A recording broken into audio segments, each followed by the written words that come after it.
You're listening to Dropkick Mike and Black Tim on the Devil Dies podcast.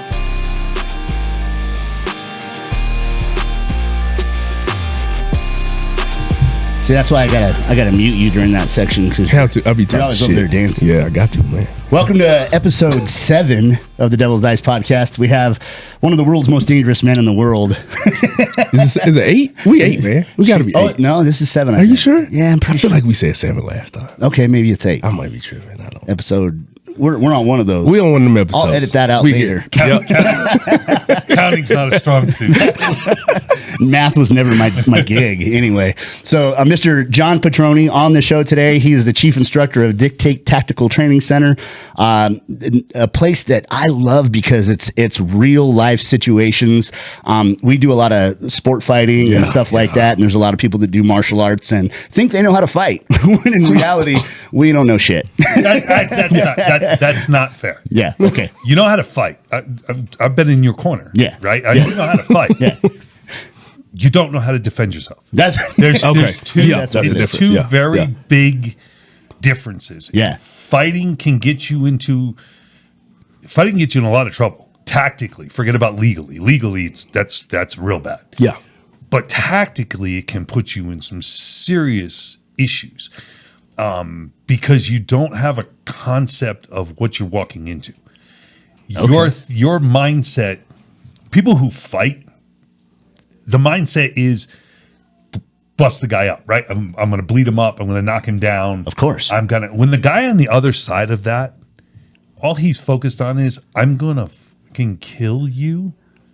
That's a different mindset. Right. That's not something. Technique doesn't overcome violence.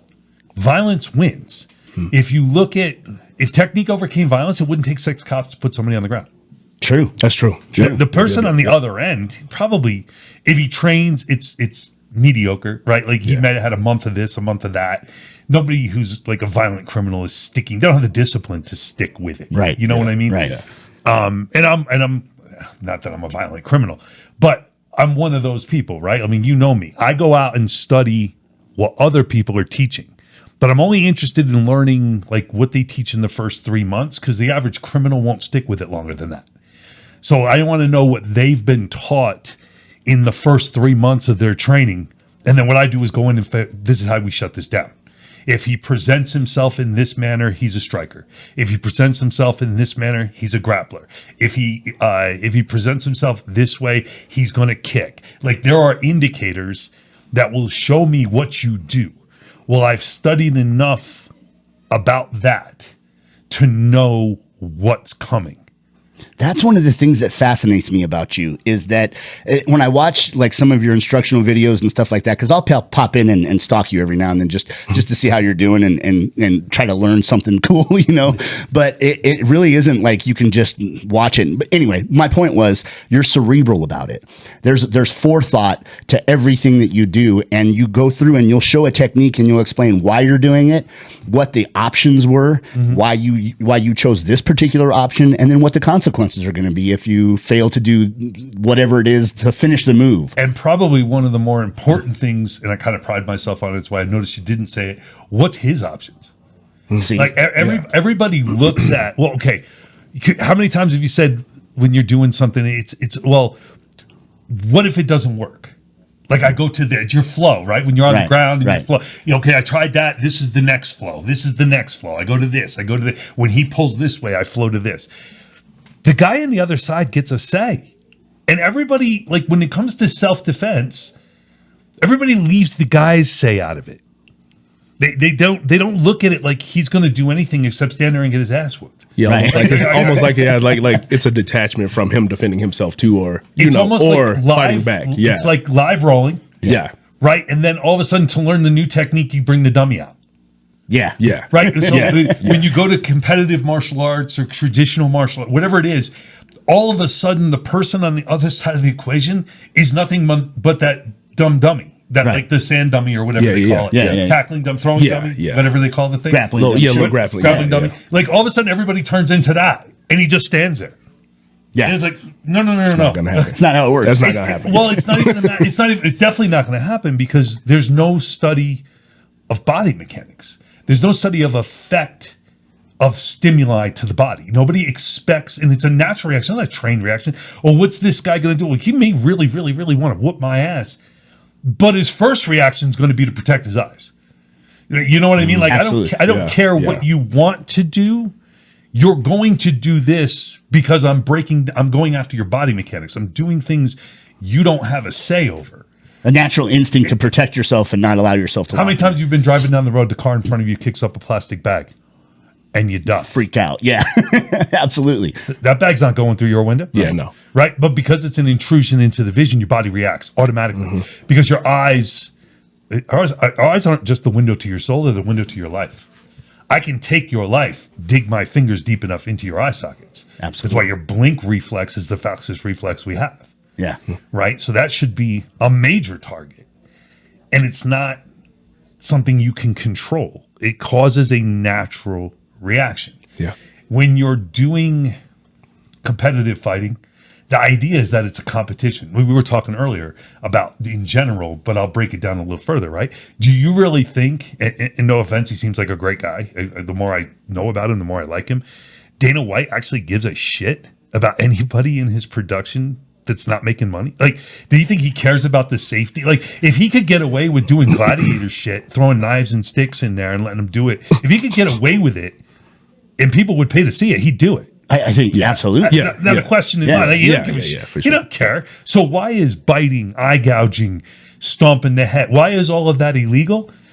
Because you can't, the first person to do it wins. Right. It's a 30-second figure out how we're going to get to each other's eyes. And the first one that manages to do it, fight's over. Yeah. There's no recovery. There's no scram. You've seen it, right? The guy who broke his hand, this was years ago. The guy breaks his hand, so he can't make a fist. So the other guys keep trying to shoot in, and he keeps sticking his hand out there. And the guy runs right into his finger. Yeah. And drops on the ground and starts rolling back and forth, screaming. The guy looks at the referee.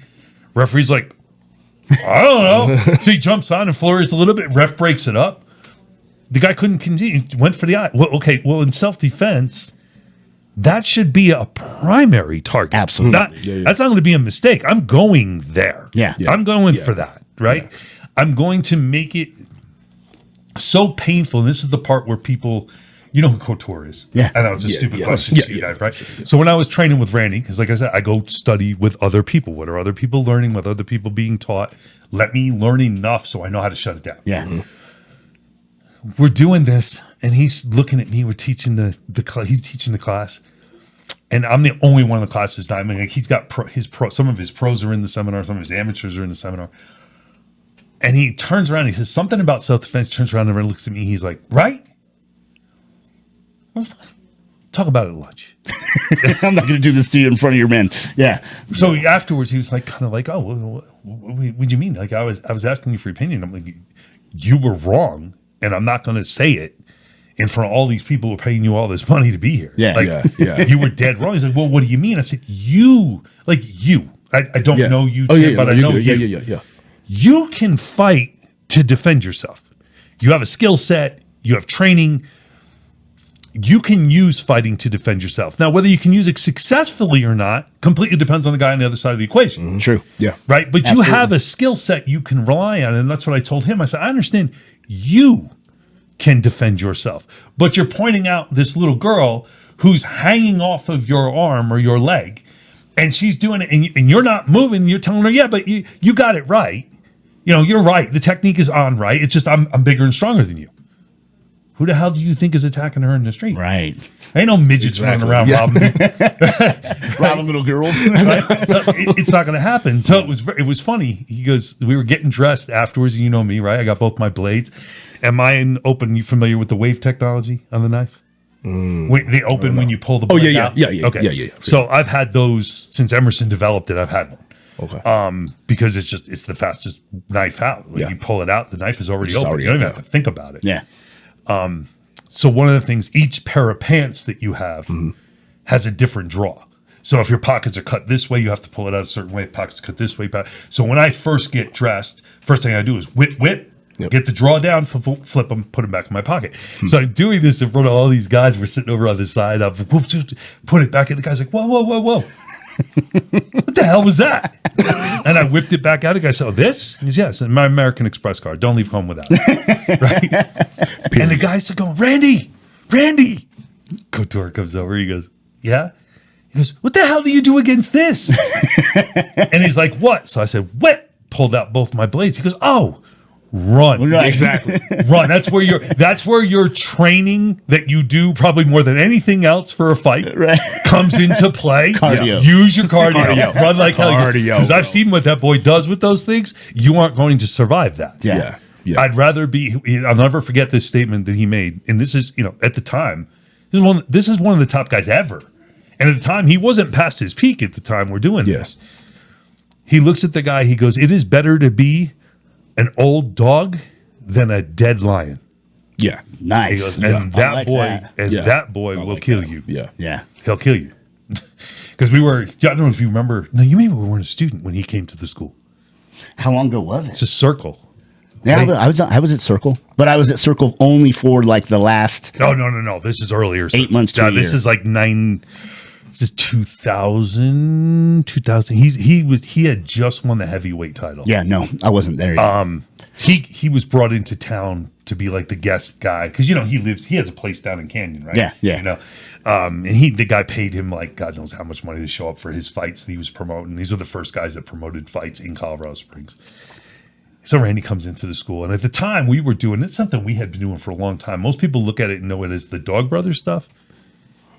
We used to call it full impact fighting. So it's MMA with the hockey helmet, hockey gloves. Oh yeah, and okay. a stick in your hand. Yeah, stick. Yeah, sure. Right. Me and Winslow used to do that shit back in the early 90s in the city, right? We'd run through all of Professor Dave's fighting sticks that he had just bought. We'd run through $500 of Just sticks, snapping sticks. just beating each other with them. He gets so mad. He left us alone one day when the package arrived and left, and he came back and it just shredded RD sticks all over. But we were doing that. So after it was over, he's standing on the side watching, and I'm like, "Hey, Randy, you want to come out here and give this a try?" He's like, "Hell no, you people are freaking insane." And I looked at the class and I said, "In that, there lies the power of the weapon." Yeah. Understand that there isn't anybody better at the fight game right now than that man standing right there, and you pick up this little tiny stick and you don't want anything to do with it. Yeah. Down to a shoe. I mean, anything. Yeah, and they in Pride they used to allow you to wear shoes, and all of a sudden one guy starts stomping on another dude's face with shoes on, and all of a sudden everybody's wearing shoes now. You can kick with it and all that stuff. So everything like that, and that's part of your training that everything is a weapon. I saw that. Yeah. But you have to remember that you're not what you put in your hand is not the weapon. I'm the weapon. Yeah. That's just a tool. It's an extension. Yeah. Well, it's the mistake that guys who are weapon focused make. Stick guys, knife guys. It's all about the weapon. It's not that hard to defend against somebody who's got a blade in their hand. Still dangerous. Don't get me wrong. Yeah.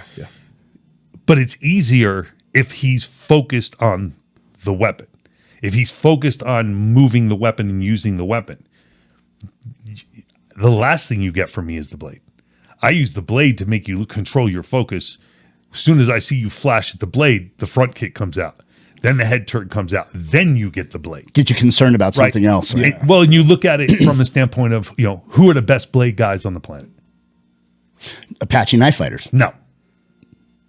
Prisoners. Oh, okay. They have more kills with an edge weapon. It's true. Than anybody else. Right? They're prisoners. Yeah. And they're good at it because their only goal is death. They just want to kill you. They're not into it for the style and the art and the flow and the. So what do they do first? Grab you or push you up into the wall. Yeah. Then you get the weapon. Yeah. You don't get the weapon first. Yep. Rush pin. Right? That's the way it works. So, again, who do you study? I'm not worried about you. Right? Like you and I meet up in the street. We don't know one another. What's the worst thing you're going to do to me, Mike? Choke me out? Right? Like you choke me out. You knock me out. That's what I do to you after I knock you out. That you need to worry about. But that's not you. Right. You understand? That's not your makeup. Right. When you get me to tap or I pass out, it's over. Could you leave the choke on too long and then there's brain damage? Sure, that's possible because you're not sure I'm out just yet. Right? There's that moment where you're not really sure. Absolutely. But then you let go.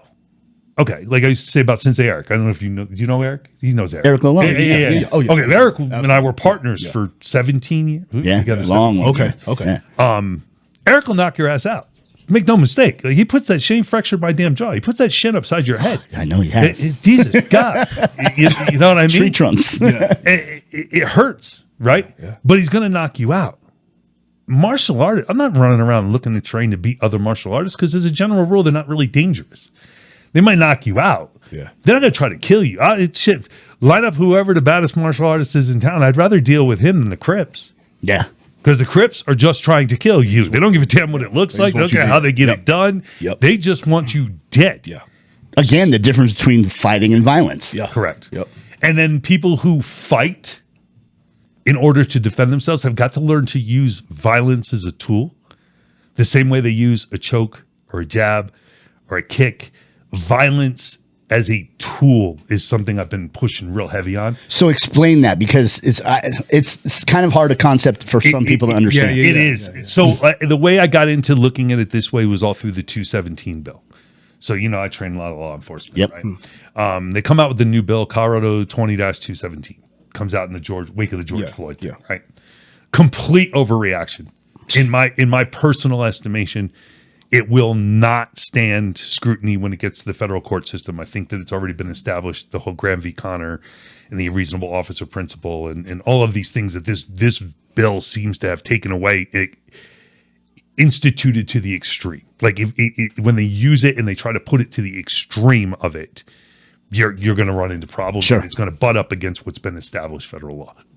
That's a 5-6 year process until it gets challenged in court. Yeah. Nobody's going to know. It's got to go through the state court system. It's going to go through the federal court system.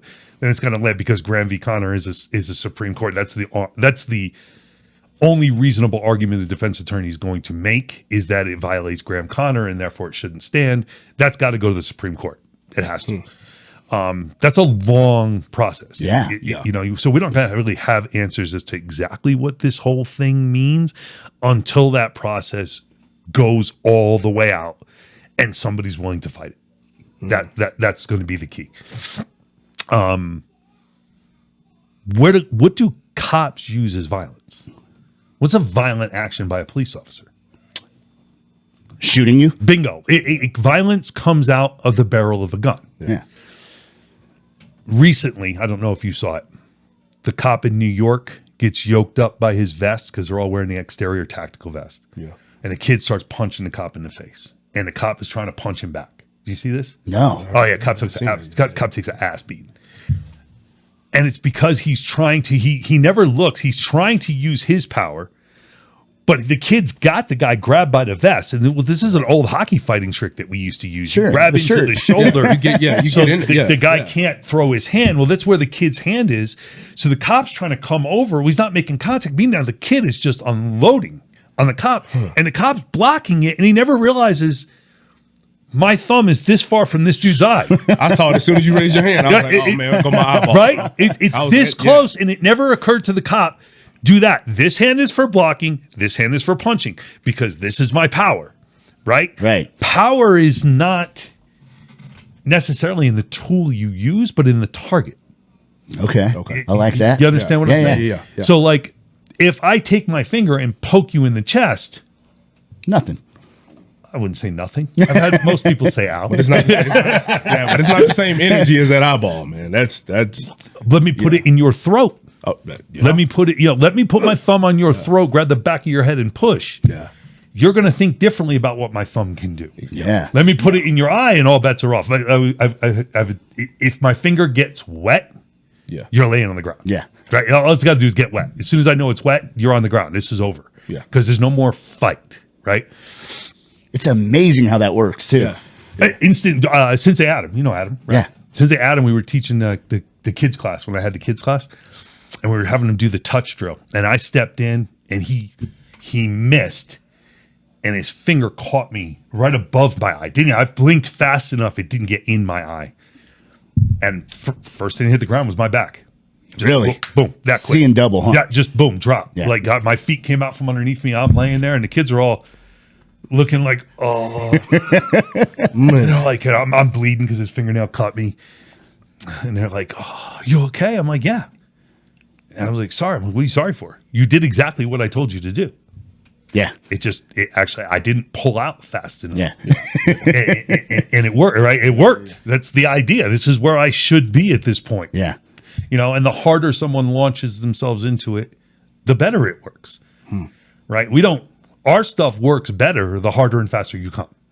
The more offensive your opponent is. The more offensive, because we meet it in a car crash. Yeah. So you have a car crash, there's energy coming both ways as long as both vehicles are moving. If this car is standing still and this car does this car gets the freaking worst end of it, gets shoved down the street. Yeah. But when it doesn't have to match the speed, but even a little bit, we'll stop it and bring it to a standstill and cause the collision. Yeah. That's what we do. I'm going to cause the collision, but what I'm going to do is change the point of impact. Because you're coming big overhand, whatever, and I'm coming straight. Yeah. Okay, well, math says I win that fight. Right. Closest to 2 points is a straight line. Yep. Yeah. So when you're standing there getting all upset, and to be perfectly honest with you, I know this for a fact, I don't care what level you're on. When you get mad, you throw the same dumb fuck hook punch every day. That's true. Because one of the things that fighters don't train with is adrenaline. Never. You're taught to control it, suppress it. You don't just endurance purposes. Yeah. When it hits, you lose all of your training. Yep. It goes out the window. Everything becomes a wild, crazy motion. Yeah. And for some reason, fighters don't think that they fall prey to that. But I've seen it. Over and over again by some of the best. By some of the best. Adrenaline goes No, up. I've personally logic goes down. Personally aimed at me, world champion. Guy tried to rip my head off. Who was it? Boxer. Some boxer? Yeah. Was it? Well, there's some mutual friendships there, so I don't want to call. Yeah. No, I got you. There's actually a couple of mutual friends in town that are tight with the guy. I don't want to say who it was. Let's just say he was a world champion. He was an '84 Olympian. Yeah. And we were in the middle of 57th Street. Got tossed out the club with his friends and told me he wanted to whip my ass. I don't think so. You know what, man? I honestly, in all honesty, until afterwards, because he's also a good friend of Professor David's.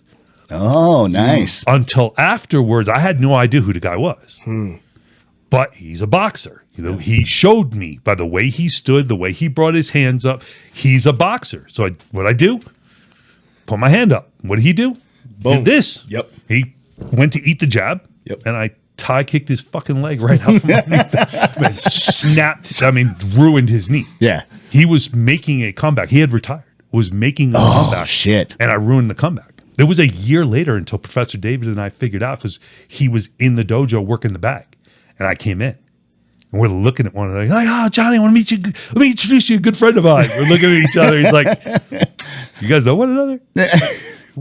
We've met. Oh, wow. And afterwards, the guy left, and afterwards, the professor's like, Johnny, is that the guy that's the guy from the club? I'm like, yeah. I didn't put it together.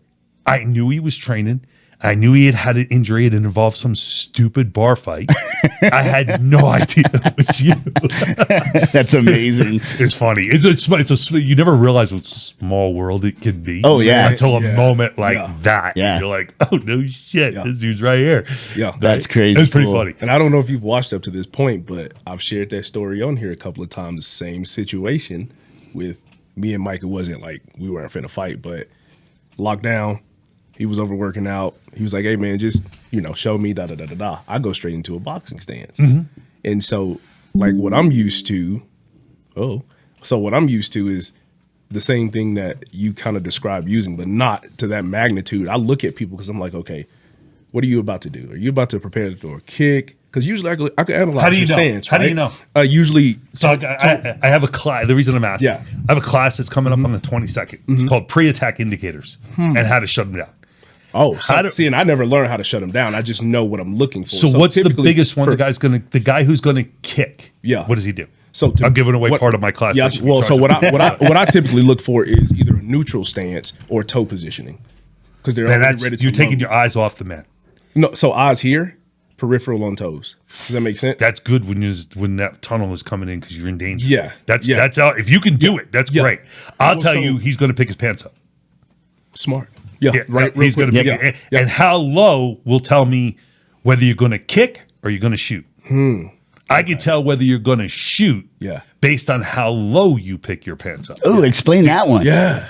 Think about bending down to get the cabinet, right? You're going to get in the lower cabinet. Where do you grab? You don't grab up here and pull your pants down. You grab down by your knees and lift, Yeah, right? yeah. That's interesting. When you're going to kick, you pull up higher. It's true. Pocket around So you pocket get, height. right, Yeah. you get more. Right. Yeah. Okay. The level that you grab from will tell me you're going to shoot, you're going to kick. Jesus. Because it's I love this shit. And I actually, man. well, this whole class, I'm like- the whole class of the 22nd came about because one of my cops was showing me a video. Comes in Saturday afternoon class, and then a lot of times I have a game plan, but I ask them what they've seen on the street, and then I cater. Okay, I wanted to accomplish this, but I can attach it because it's all concept and goals.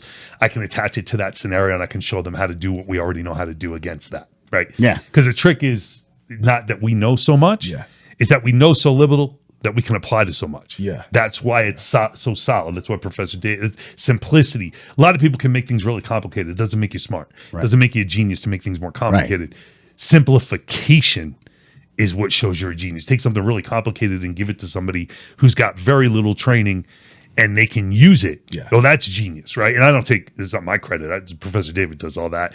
Like I just translated a little bit. Well, yeah, it was audiences. what I saw in one of your videos. So you showed you did a walkthrough of what it was supposed to end up looking like, and then you're like, but we're gonna dial that back into like 4 steps instead of 10 steps. You're talking about the Tay video. Yeah. And I was like, oh, he just compressed. I was like, oh, that's nice. Yeah. I was like, oh, that's real nice. Yep. And so anyway, so he showed me this video, and as soon as I saw the guy, I go, stop. So he pushes the button. I'm like, what? He goes, what? And I'm like, he's going to shoot and take that cop down. And he looked at me. He's like, how the hell do you know? You're right, but how do you know that? I said, look at the way he's presenting himself. It's a freaking sign. Like he might as well hang out, grappler, right? Like put it on his chest. This is what he's going to do. And one of the cops was like, dude, I would pay big money to be able to read something like that. So I put together the course. Nice. Like, $35. Come and learn. This is what they're going to do. Yeah. And the trick, as you were saying, right, is I don't try to shut it down. Yeah. With, let's say you got a kicker, a striker, a grappler, what I call a flexor, Yeah. A pusher. You can't have 5, 6 different, a weapon. Yeah. Guy going for a weapon. I have one that will shut all of the initial attack down. Just one movement. It's called the shield. This is one part of what came up during 217. It's called the shield, and I don't need a million techniques. Now, I've got to do something with you after I shut down the initial shot. Quickly. Yeah. The initial shot, the initial punch, whatever. But because I control your body, I can do that. Yeah. But that's my stopping point where I can just shut down what you're trying to do. Yeah.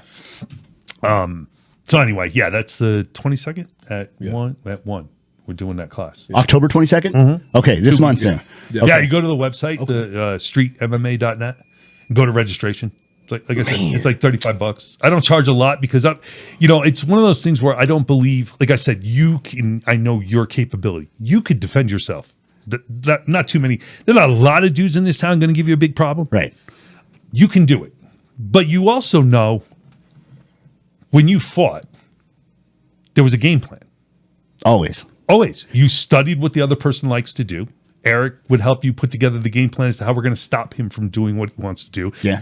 Then you would literally train for it. Yeah. And a guy would have somebody mirror what that guy's going to do, and you're going to work on how to stop it and how to work, right? Well, herein lies the problem. I don't know who the hell I'm dealing with. Right. Right. I don't know what I don't know what I'm dealing with. I don't know what is going to happen here. Do you have a weapon? Don't you have a weapon? There are tells that will show you what that's going to be. And you have to learn how to read them. Yeah. Right? Like, is there a weapon? I know I can tell there's a weapon simply based on you were talking about how are you positioned. I tend to look more pockets and pockets and up. I don't really look at the feet all that much because if your feet are in a certain position, your upper body's in a certain position. So I can read where your feet are based on your upper body, but I don't want to lose sight of your hands. Exactly. I want to make sure that we're going to keep this here. So you have to have the game plan, right? And you have to execute the game plan against an opponent you don't know. You don't know what they're trained in. You have no idea what their skill set is. And let's be honest, right? I mean, we're not a bunch of thugs anymore. Right. Anymore. We're not looking for a problem. Right. Yeah. Okay, I'm not a small dude. I'm nowhere near as big as I used to be, but I'm not a small guy. Not at all. So if you're walking up on me, you have to be significantly bigger, right? Like you have to have a significant size advantage, or this is not realistic. Save drugs, Overconfidence. Right. alcohol, a weapon I haven't seen yet, friends I haven't identified yet. Yeah. Okay. Right. Those are the 4 things that people seem to, and especially fighters. Again, I'm not going to name any names because you actually know him. Great fighter. Fought Dwayne Ludwig at one point. Okay. Okay. Good dude was good. And he thought he was in a fight with one guy, and the guy goaded him outside of the club where he worked. He worked at the club. Goaded him outside where there was 5 dudes waiting for him. He came into the dojo looking like the dude from Mask. With his face all freaking contorted. Like he was like, Right. got his ass whooped because he never identified there was a number threat. There's a secondary threat. The street is a different environment. You Completely can't train for one guy. You don't know what he wants to do. We're not. Everybody keeps telling me, these people, BJJ.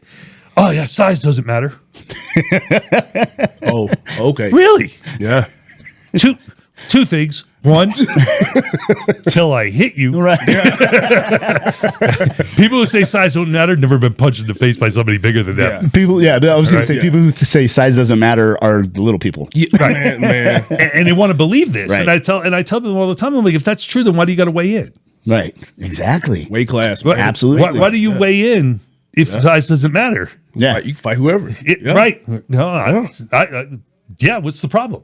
You know what I mean? Like, Yeah. go ahead. This dude's 6'7", you're 5'6", and a buck 60, and he's 6'7", 320. Knock yourself out. Go ahead. I'm dying to see your arm bar. Good luck with the choke. You don't have a neck. I'm dying to see it. Yeah. Your technique's going to overcome that. Cool. Show me. Yeah, look, I'll sit back and watch. Yeah, this is going to be good. Yeah. Right? It's Yeah. fun. And then you don't know. Oh, by the way, the dude who's 6'7", 300 pounds, he's been doing MMA since he was 5. Oh, okay. Yeah. Yeah. And you have no idea. And you're going to go in there and do that. Okay. BJJ was designed. Okay, here we're going to make a lot of friends. BJJ is an awesome thing for people who want to be able to tell people that they're fighters but never get. When you're doing all of that, the mindset, right? Of because I do this, I'm going to be successful because on my T-shirt it says MMA Academy or BJJ or you know what I mean? Like my T-shirt. In all seriousness, I find a lot of these guys are getting like cops where they think they're protected because they're wearing a badge. And it's like, oh, you got the little triangle on your back. Stamp of approval. That's cool. That's cool. I don't give a shit. Yeah. Right? The dude on the other end of this doesn't give a shit. Yeah. And the reality is, guys who fight it's like anything else, right? What you do, you become good at. Yeah. Guys who fight in the street have a skill set. Competitive fighters don't because of the adrenaline, because of the fear. I don't know if Mike told you, I was one of the first guys ever to fight MMA in Colorado Springs. I was in the. Did you know that? Yeah, what you talking that, about? right? Yeah, I know. I fought in the. God, what year was it? 99 U.S. Open Valley Judo Championships up in Denver. Did pretty good. Came in second. You know, that was back when tournament days, right? There weren't a lot of people in the tournament, but but I lost to a world-renowned guy named Justin Ellison. Justin was a Walt Bayless dude. What was he? What was his discipline? Walt Bayless Jiu-Jitsu. He Walt was Bayless he was out of Utah. Okay. It was big back then. It was like team, there was Team Quest and Straight Blast. Okay. Walt Bayless was big there. I lost. I used to tag around and see Justin all the time. I want my rematch. He's like, man, fuck you. I'm not tagging I'm like I said, the adrenaline, right? Yeah. Me and Eric had this whole game plan. He's a jiu-jitsu guy, right? You're going to come out, you're going to stick the jab, you're going to work the leg. I'm good. I'm a good Thai boxer. Not necessarily. Let me rephrase that. Am I a good Thai boxer? No, I'm not a good Thai boxer. but I throw the techniques very well.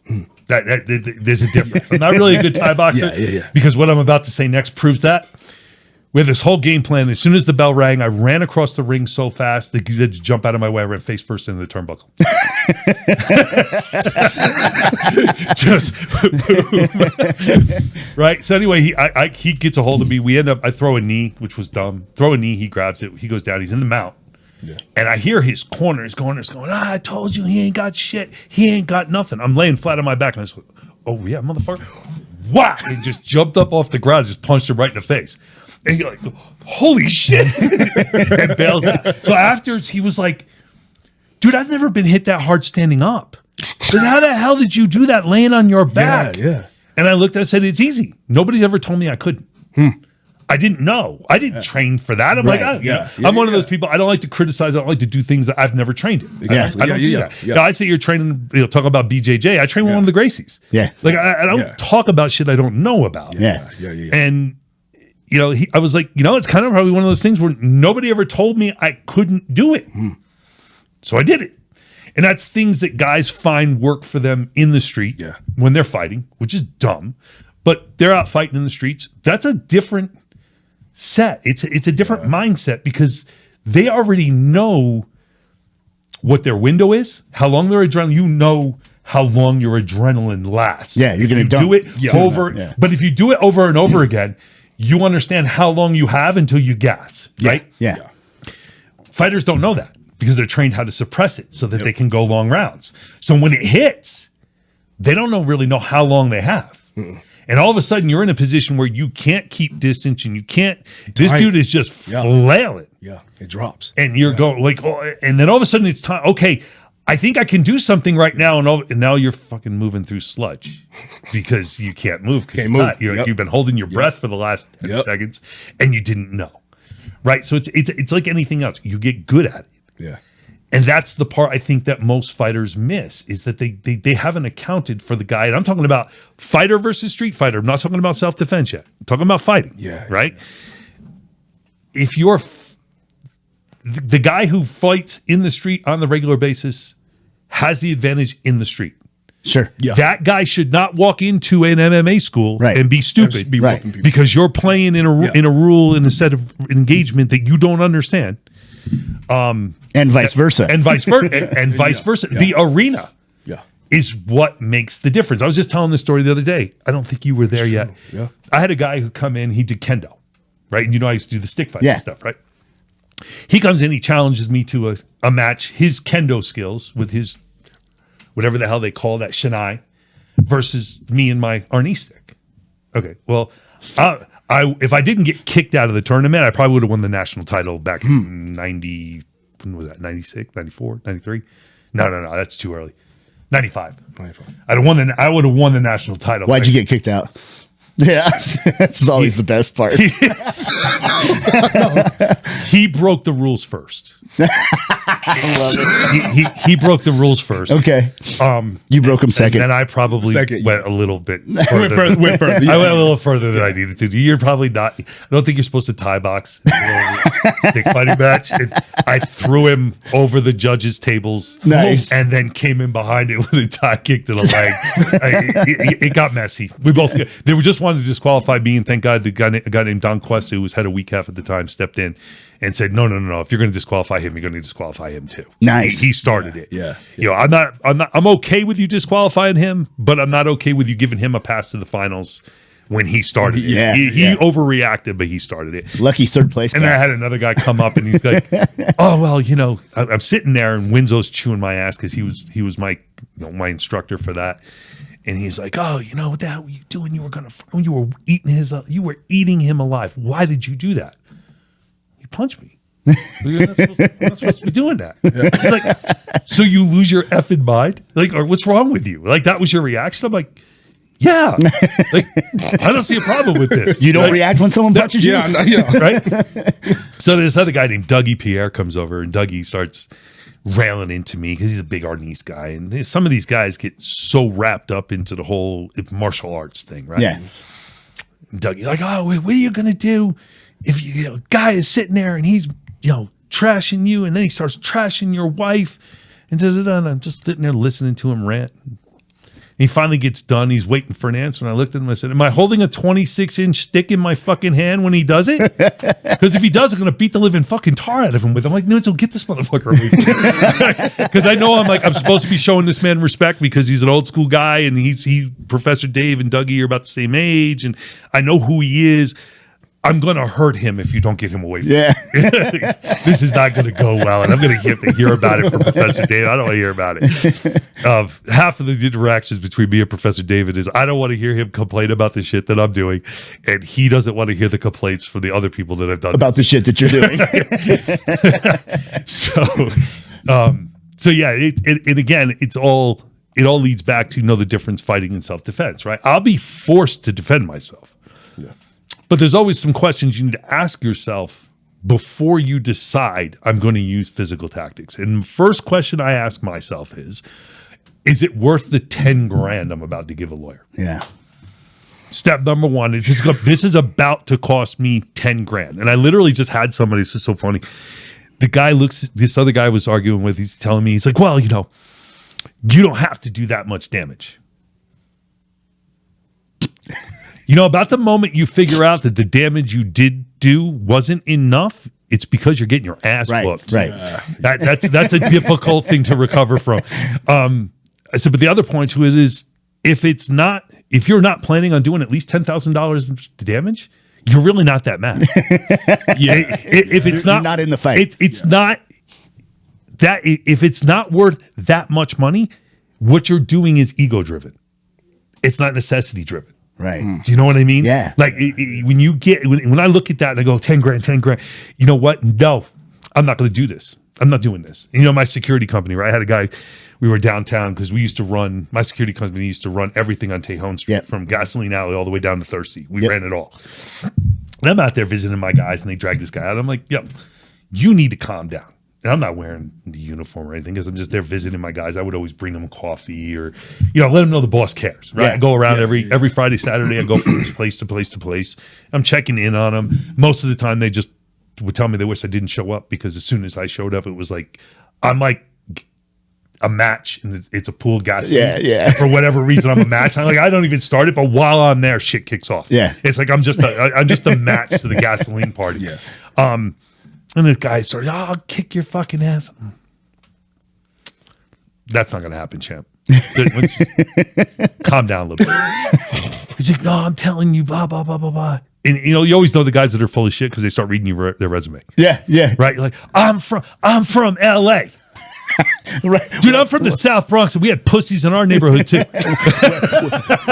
the whole where I come from. Yeah, thing. right. I don't give a shit where you come from. Your feet are standing in Colorado Springs. Yeah. So unless every boy, unless you brought the whole hood with you, the whole crew, you're about to have a problem.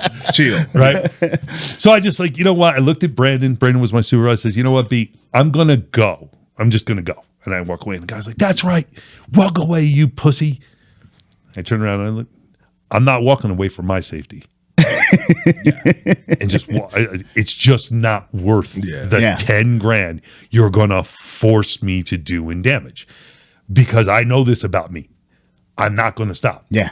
It's a routine. It's something I train to do. And when your body takes over, you're over. Autopilot. It's autopilot. Yeah. I was, Mike knows this story well. I was bouncing in New York City. We take these guys out. Long story short, guys cause a problem. It's 10 dudes, about 4 girls, and it's me and the door guy. All my other bouncers are inside getting ready to push out for closing. So it's 3:45 in the morning. Guy starts with my door guy, and I'm like, fellas, we are not fighting. My door guy flexes up because he's got an ego problem. I'm like, dude, it's 3:45 in the morning. We're not doing this. This is dumb. Yeah. And I get jacked. I get absolutely jacked from the side. I'm very lucky in that I was braced with an iron face. Punching me in the face. That time when Eric broke my jaw, if you remember the conclusion of that story, was me rushing him into the corner, climbing up on the ropes and start beating on him, WWF style. Because Eric told me afterwards, he's like, dude, I thought you were going down. He goes, and all of a sudden your eyes got real big and real red, and you went, yeah. And that's something you can't teach nobody. It's just something that you, this is who you are. Yep. Right? Yeah. So I get jacked. All hell breaks loose. My one guy, Rob, is an Aikido guy. He ends up rolling around with one dude. That leaves me in 9. Yeah. I don't Seems know. almost fair. I don't know. Yeah, I know. I don't know exactly what happens. Yeah. Because you're Blackout. Yeah. I don't black out. I think people, I see red, I black out. It's a passenger seat. No, I go gray. Everything goes grayscale. Okay. And what I see is silhouettes.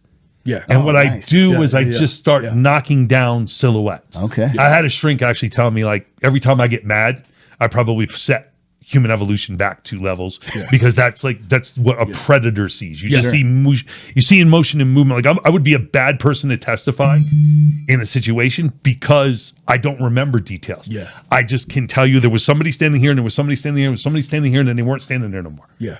Oh wow. That's it. Yeah, so That's all I know. Kid right? you not, man. I was just, because I started seeing the therapist and I was, she kind of brought the same thing up to me and she said, well, what is this anxiety thing like for you? And I said, to be honest with you, I don't know. I said, things just move really slowly. Oh yeah. That's It's just but it's like the reason I said passenger seat is because it's like, I'm in there, but I'm just a viewer.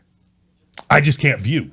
Got Like it. I said, everything is just gray and it's fuzzy gray. Yeah. That's it. And I get if I say the wall of water, do you know what I mean? Yeah. It feels like all of the water rushes to the. I call it my force field, right? Once I feel that rush of the wall of the water to the front, I know I'm invincible, and it doesn't matter what you're going to do. Yeah. So I can just attack. Yeah.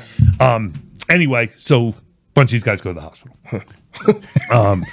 You're Surprisingly. and 2 of the guys, one dude lost an eye, another one don't know how the guy survived. To be honest with you, but I stomped on him and smashed his head into the pavement, and in the moment of lucidity, after my guys finally come outside and they tackle me, and they're screaming, you killed him, you killed him, you killed him. And I'm like, I don't even know what the hell just happened. Yeah.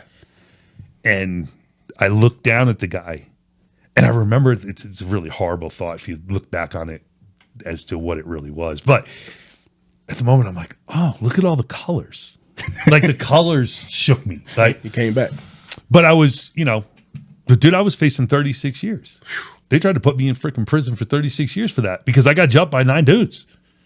Yeah. Clear self-defense. Yeah, dude, the cops didn't want to arrest. It was so bad the captain came out of the house. The captain came out of the house, and it was a new one. Didn't know her. If Captain Powers had showed up, we probably wouldn't even have been arrested. She insisted. Because it just.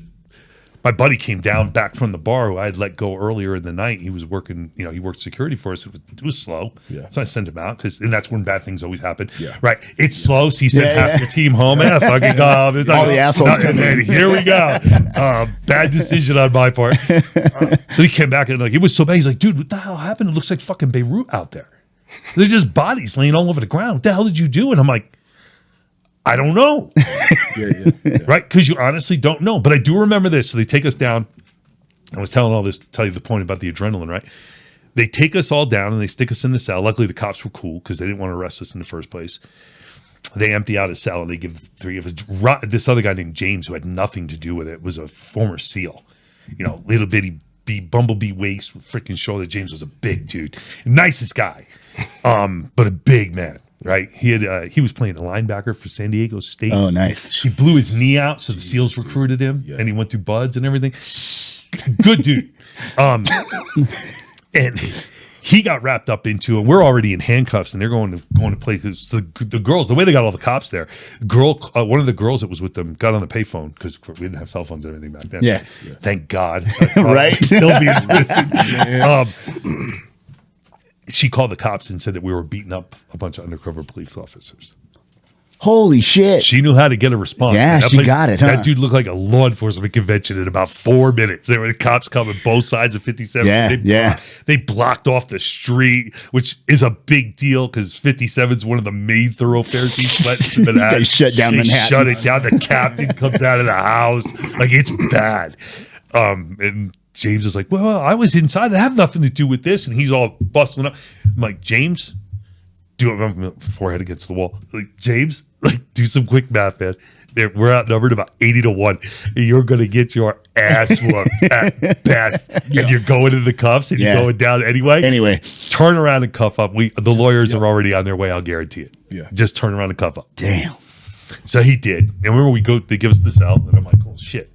We got the cell all to ourselves until the bus. So it becomes a race at that point, right? Yeah. Does your lawyer get to the precinct before the bus does? If the bus beats the lawyer, you get on the bus and you go to central booking.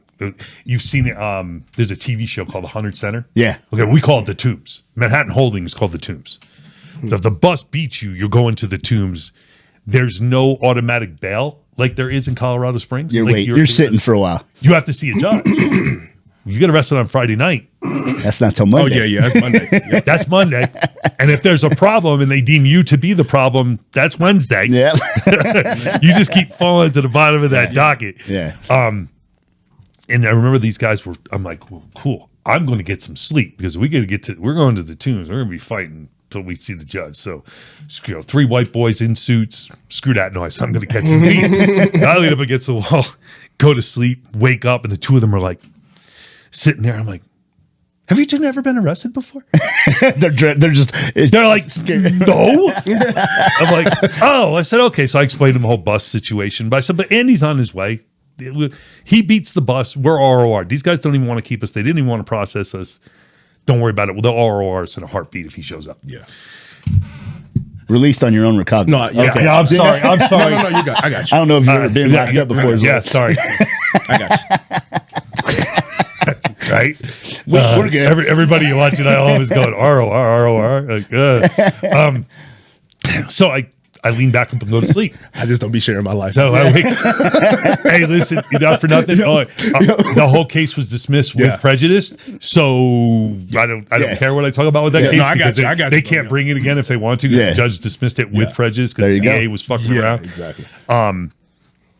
But so I go back to sleep and I wake back up and Rob is sitting there and he's all freaking out because he's like a man. He did Nike commercials for a while. Like he was like a model. Like, damn. Yeah. Good dude. Not good to fight. Good dude. Not the guy I want backing me up anymore, but he's a good dude. Yeah. And he's like just wigging. He's wigging. I'm like, dude, we got our own cell. Relax. They're not putting it. Everybody else is going to the one upstairs. This is cool. This is as good as it gets. Yeah. Like enjoy this. Yeah. And I looked at him and I'm like, you know what the scary part of that was? And he's like, when you stomp that motherfucker's head into the ground? And I'm like, no, that it was that easy. When it was over, I'll never forget this because it was like a realization I had. Dude, I was totally calm. I wasn't breathing hard. I mean, it was probably a good minute 45, 2 minutes. Wow. And I was totally calm. And that was the part that scared me. Yeah. That I was totally calm. Everything, my body just clicked into autopilot. Yeah. And it wasn't a thought, but when it was over, I was perfectly calm. How long have you trained up to that point? So keep in mind, I skipped a bunch. I was never a white senior. I was never a yellow belt. I went right from white to yellow senior. Probably about, at this point, it's like a year and a half. Okay. Right around there. Wow. That's it. About a year and a half. Yeah, he jumped fast. Well, yeah, but it's a very effective discipline. I had the skill set. What I needed to do was focus it. I needed to focus it in a different way. I grew up in the South Bronx. Hockey player, all that shit. I've been fighting since I was freaking 4 years old. Yeah. Like, what the hell? You're good. Again, you get good at whatever it is you do, right? I'm convinced. Cadillac was the first one, I think, that came out with the retractable antennas. Yeah. You know why? Yep. Because people were busting. Because me and my friends would rip them off and start whipping people with it. That's why. We went through we ripped off Tony's freaking caddy's antennas. So I go back and I go, yo, you need to fix this shit. Come up with something. These little bastards can't keep ripping my damn antenna off and whipping people with them. I remember used to do that too when we were kids. We just smacked the shit out of each other with those things. Everybody does it. If you are, and again, you go back to the street environment, right? If you are walking the street today without a weapon, you're a moron. Yeah. You're an absolute moron. Yeah. I don't even know what to begin to tell you. You're a moron. So how much training do I actually need if I'm carrying the weapon? Enough to get the weapon out. That's it. Enough to get the weapon out. And then once I get the weapon out, enough to maintain control over the weapon and be able to negate your ability to get it, right? Because you know as well as I do, right? What's the first thing? Two fighters, everybody starts flexing. Right. Yeah. Everybody starts flexing. They're two guys, they'll say they actually want to throw down, which is rare. Most of them are sitting there barking bullshit. so they can kind of grab a hold of one another, and the bouncers get involved and break it up so everybody can tell everybody what a tough guy they are, right? They don't really start lunging If you until really somebody's wanted, got a hold. if you really wanted to do that, the parking lots across the street, the two of you go over there and set up. You really wanted to do it. You don't do it at the nightclub. They're going to break that up. Yeah. Right? Everybody does it like at school. Yeah. Right? Like the kids who wanted to fight after school, but they wouldn't leave grounds. Right. Oh, no, you really don't want to fight. You just want to put on a show. Right? You want to go across the road because back then, like the school didn't involve themselves in shit once you left their property. But now you get suspended. You're fighting with your sister in your own house and they'll suspend you. Oh, yeah, you get suspended. Yeah. But at the time, they didn't. So I go, let's go over to the cemetery. We'll God, those were straighten the this days. shit out. Right? Man. Yeah, when you get in trouble, Man, for fighting. we had a place we called got- The Rock. We'd meet at The Rock, and it was just off school grounds Right. in a greenway. So all the fences of the backyards could block everything, and you just go up Let's there do and it. bang it out, man. But you know the kids that didn't want it. Well, no, we'll do it right here. Yeah. Not yet. I'm so mad. Yeah. I don't want to go all the way over there. Right? Like I'm so mad. We got to do it now. Right now. Right. Yeah. So we're both going to end up freaking suspended. Yeah. I'm not sitting in that damn in-school suspension room again for another 8 freaking hours with nothing Bro, I was to just do. talking about Because this I'm not with my going to kids do. a few I'm not nights going to do ago. the damn work anyway. I sit here and stare Go at a to wall sleep. quietly for 8 hours. This is dumb. I don't want to do that. Like, if we're going to do this, let's do it good, so I get to stay home for a couple of days. I don't want to do in school. I want to stay home. Right? It's going to be at least a week. But again, you go back to the whole, have a weapon. Yeah. They're flexing on one another. They really want to throw. And it's two guys who want to throw. What do? Push off. Right? Yeah. They push off, yeah. separate, throw their hands up. You push me off, my hand goes to my blade. That's not the answer. That's not the answer. If I don't already have it out, you just gave me the motion and the distance I need to get it out. Yeah. Yeah. So let's say for whatever reason, because I'm a large person, and it's you, right? You got a skill set.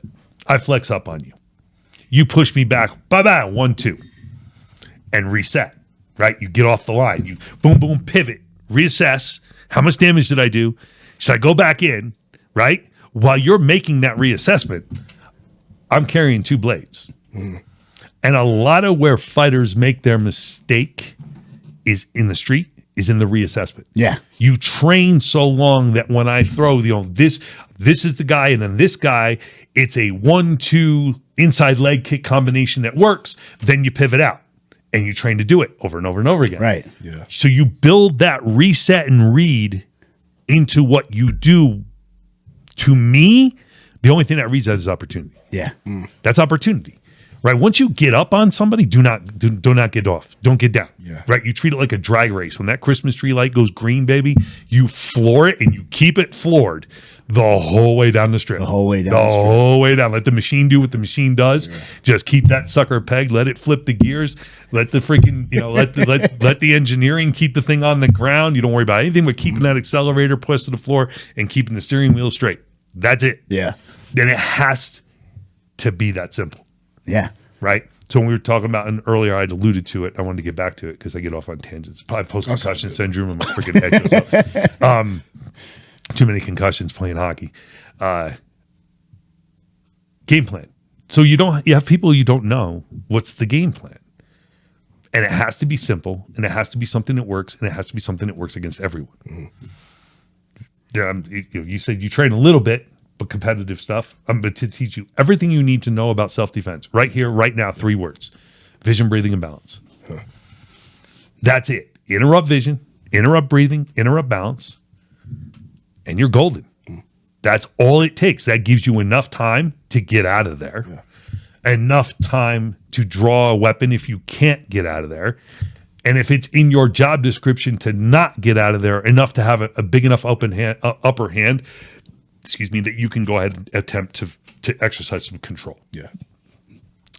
That's it. That's self-defense. That's it. That's all it is.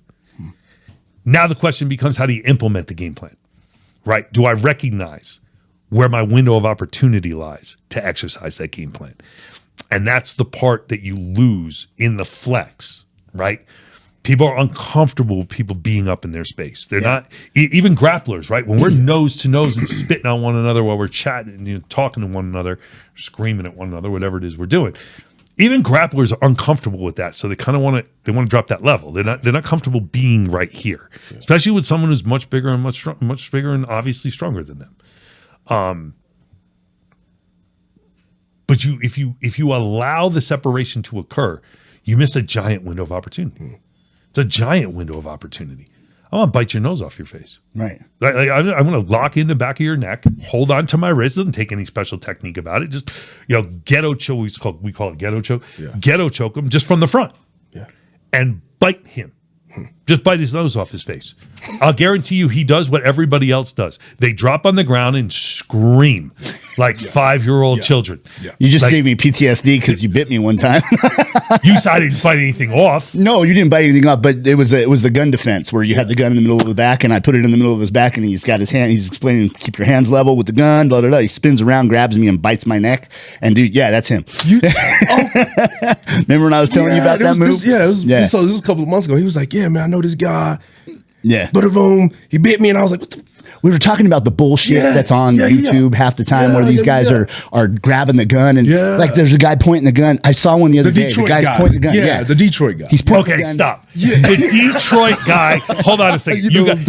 I know exactly what you're talking about. Listen to me. That dude is probably one of the smartest mother effers on the planet. Yeah. Every time you think his video is stupid and you share it, his bank account has changed. Like none of that. I honestly do not believe he's Master Ken. Yeah. Right? Yeah. From whatever that's called. Bushido. Bullshito. Bullshitsu. Whatever. He's Master Ken, but without letting you know that he knows he's freaking jerking you off. Does he know that he's jerking He's got to know. Come on, man. It's crazy. He's got to know. I don't think like people are like, oh, well, people pay to go to seminars. Yeah, like the WWF sells out every event. That's horseshit. I know because I've been given a lot of tickets by the WWF when I was running the clubs. We used to they used to give us how many tickets you want? It'd be like 20 because it's a pay-per-view event. They're not making any money on who's walking through the door. It's the pay-per-view. Yeah. But they want a full house. Yeah, exactly. Right? I honestly, that guy's like, hey, listen, man, I'll pay $100. Give me 4 hours. Yeah. Do some video. We're gonna do some training. Just give me 100. And he does the stupidest nonsense. The stupidest nonsense. And you look at that, you got to be a month of training, maybe, to look at that and go, what the fuck? Huh? What the hell is that even? I don't even know what the hell that was. Yeah. What? Yeah. It scares the shit out of me though because people are watching these videos and literally nobody takes that seriously. Man, no, I'm telling you they do. John. No, I'm telling you they do. No, I'm telling you there's even a little 5'4" girl that does videos, self-defense videos where she's up against these big dudes and all this shit, and she's using bullshit moves. And I'm like, you're out of your mind. No. I was talking about him. I'm not talking about everybody. Yeah, okay. Doing nonsense. Okay, that you look at. You're right. Like I said, you ever see the FBI Jam? I actually have a video coming out. It's the FBI Jam versus our Shield. It's the technique that the FBI tactics program is the one that's pretty much used nationally. They're the biggest one that's being used, and it's insane. It's crazy. It's insane. And you watch the technique, and I'm like, okay.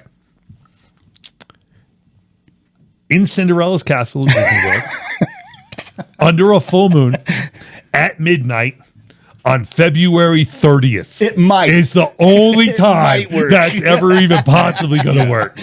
You are on so many illicit drugs. God. It's so crazy. When the FBI instructor went to the DEA to show them that, the DEA should have looked at, are you high? Yeah. Should we piss test you? Because what are you doing, man? That's not working. And that's the standard in law enforcement. And you look at it and go, are you nuts? Or you have to be crazy to think. And I always these guys, well, let me explain it. No. I understand you can explain it. That's the trick. Right. I can explain it. But it ain't ever going to work. And everybody looking at that going, this is why the cops come out. Why do cops shoot people? Why does the violence come out of the gun? Because the stuff they're being taught is nonsense. Right. It doesn't work in reality. Nonsense. And things that even do work in reality, they don't use. So in studying, because this is what I do, right? Study what other people train in, how they train in. Like, you know, I remember the first time I get a guy who's an MMA guy, his name's TJ. First time he comes in for the cop class. And he's all like, oh, yeah, thick, muscled up kid. And I'm like, okay, cool. I said, turn around, put my hands behind my back, and come put the cuffs on. Every one of the cops in the room, don't do it. No, if you touch him, he's got you. He knows where you are. Yeah. Don't do it. Yeah. And the only reason I know where he is because I know how he's trained. Yeah. I know what their program is. I know how they train. So I know simply by you touching me exactly what position your body is and where it is relevant to where I am. So I can take you how down. you enter, where you grab, everything. I just my back is to you. Can't see shit. I can't see how you enter, but I know how you're going to grab me because this is the training you've received. Yeah. Right. And of course, spin around, lock him up, put him on the ground. And he's just like, what is that? And I'm like, it's a simple equation. I don't care what technique I use. I just want to cause you pain. Yeah. That's the difference. Like, I'm not game planning. I don't know if you remember when they did the military combatives course. We had one of the guys who was one of the top instructors come into the school. And he starts talking to me. And he's kind of being aggressive, but he's not big enough to be aggressive. Because at the time I was probably like 300 pounds. Yeah. Right. You were huge back then. I was big. Yeah. I'm pretty small actually compared to how big I used to be. And talking to the guy, I finally said, no, let's just stop. Who are you? What did I say to piss you off? Yeah. And we'll have the discussion as to whether or not I said it. And if I said it, we'll come to some sort of agreement about what we want to do about that. If we can't come to agreement, there's the release form. Right. Just sign right here. Sign the waiver. So he's like, well, he running around at the time I'm training special operations guys. And he's like, well, I heard you telling people in the Army that the combatives program is in combat. I said, it's not. Hey, what do you mean? I said, I'll give you a perfect example, right? So, guys got you mounted, riding high mount. You can't move. He's peppering you in the face. What do you tell you guys to do? It's like, well, you try this, and then it's not working. Well, they tap out. Well, what do you do if you keep going? I get your back and I put you in a rear naked choke? What's the response? What are you guys doing? So, well, we tap out. So you're not teaching your people to do combat. You're teaching them to quit. Quit, exactly. Yeah. Right? He's like, well, if you're so smart, the hell would you do? Yeah. I said, well, I said, no, because I do everything by checking off the threat. What's the greatest threat to the least threat? And I start working off of what the threats are. And I said, okay, first thing, this is when we go into Iraq. And I said, the first thing is that because of our physical size advantage, it's not going to be an unarmed encounter. Because you're carrying an M4 and 40, 50 freaking pounds of body armor and a Kevlar helmet, and it's not going to be unarmed. Yeah, no. It's going to come from behind, and it's probably going to be an edge weapon.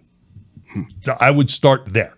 That would be the first line of things that I would do. And now, where people run into a problem with that is that everybody is technique orientated. We're not. We're goal orientated. I just got to check the box. I don't care how I check the box. I just got to check the box, right? Like people, oh, well, you're going to finger in the eye. You're going to do this. No, I can check the box by spitting in your face. If you box checked, vision's checked. I just got to go to the next one. Right. And then you just becomes a matter of, tying it together. The attack comes from the behind. How do I check the box?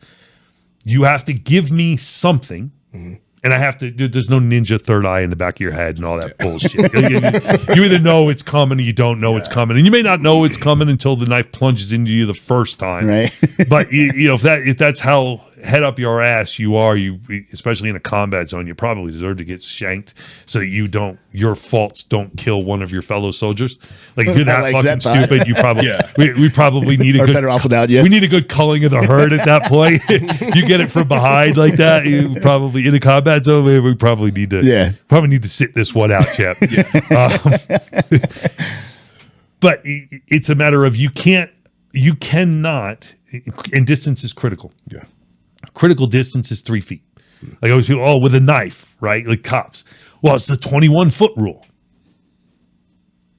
The fuck are you going to do with that blade from 21 feet away? Well, I'm going to run at you and play. Okay, but it's not a threat to Right. cause me harm Until it until you're reaches. inside of 3 feet. You could be running at me all you want. Well, so where's the mistake? The mistake is they teach the cops to disengage, step backwards. So I just had a guy. The instructors at CSPD are so bad. I'm about to make a bunch of friends. Or a bunch of money. Because They're so bad. I have students of theirs that are going to fail their test. Pay me $100 an hour to teach them their shit so that they can get through the test. yeah. It's not even my shit. That's how bad their instructors are. I just look at it and go, yeah, okay, I can do that. I'll show you how to do it. And I have a 100% success rate. People, they're like, on Friday, they're being kicked out. Like they're losing their job. They're being fired. All of a sudden, they pass the test and they're like, how the hell did you do? Oh, I went and saw this guy. Oh. Yeah, he's good. And I'm not even, and I'm teaching their shit. Yeah. Yeah. The problem is that they're not teachers. They're drill instructors. Right? Huge. They're not teachers. It's a big difference to put your hands on. I mean, fuck, Mike, think about it. How many people, are you a teacher too? No. Oh, okay. How many people do you think you've put your hands on to teach since you started with us? God. 1,000? Hard to tell. Yeah, But you're up there, right. up there. Yeah. I've been doing it since, the hell did we open the school? 98? And we were actually before that. So 96? Yeah.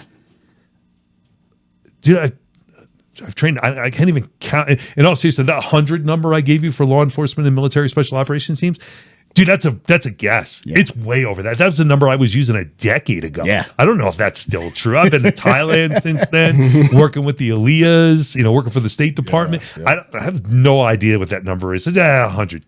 It sounds good, right? Yeah. Like I've got at least 100 letters of recommendation and pictures with different groups. I can back that number up. I can name 100 off the top of my I can head. back that Yeah. number up. Yeah. Everything after that gets a little fuzzy, but I know it's well over that number. Yeah. So it's not a matter of can you get your point, even though can you get your point across, can you get your point across to every single person you deal with and in such a way that everybody can do it Right. once you're done, right? Perfect example, I ran a class, 4 years ago? It was 4 years ago. It's 2017.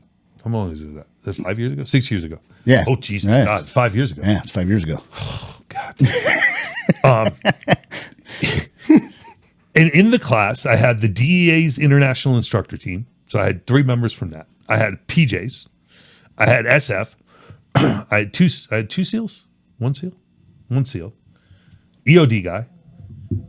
Police officer. CSPD. Federal corrections officer.